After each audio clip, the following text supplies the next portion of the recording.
राज्याचा अर्थसंकल्प आज सादर होणार. अजित पवारांच्या निधनानंतर मुख्यमंत्री देवेंद्र फडणवीस अर्थसंकल्प मांडणार. अर्थसंकल्प कठोर शिस्तीचा असण्याची शक्यता.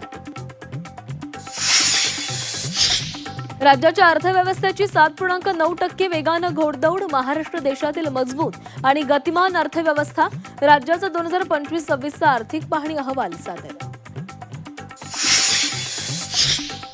धर्मांतर विरोधी कायद्याला अखेर राज्य मंत्रिमंडळाची मंजुरी. लवकरच अध्यादेश निघणार. कायद्यात 5 लाखांचा दंड तर 7 वर्षांच्या शिक्षेची तरतूद.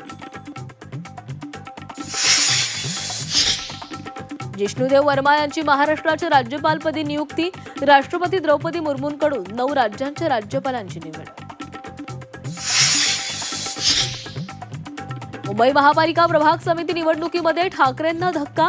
माजी महापौर श्रद्धा जाधव यांचा पराभव. मनसे, शिवसेना, उद्धव बाळासाहेब ठाकरे पक्षाची रणनीती अयशस्वी. महाराष्ट्रातील राज्यसभेच्या 7ही जागा बिनविरोध. मवियाकडून अखेर शरद पवारांना संधी.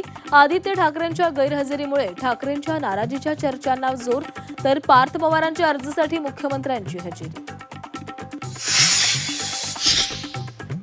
शिंदेंच्या शिवसेनेकडून लाडक्या बहिणीला राज्यसभेवर संधी. ज्योती वाघमारेंना संधी दिल्यानं अनेक नाराज. कीर्तिकर, अडसूळ, शेवाळ्यांच्या मनधरणीचं शिंदेंसमोर आव्हान.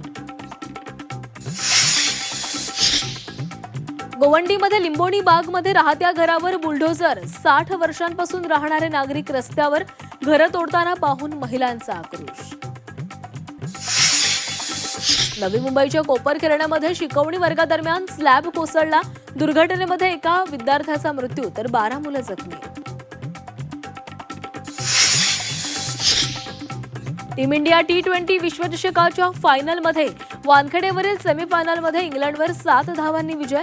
8 मार्चला अहमदाबादमध्ये फायनलमध्ये न्यूझीलंडशी मुकाबला.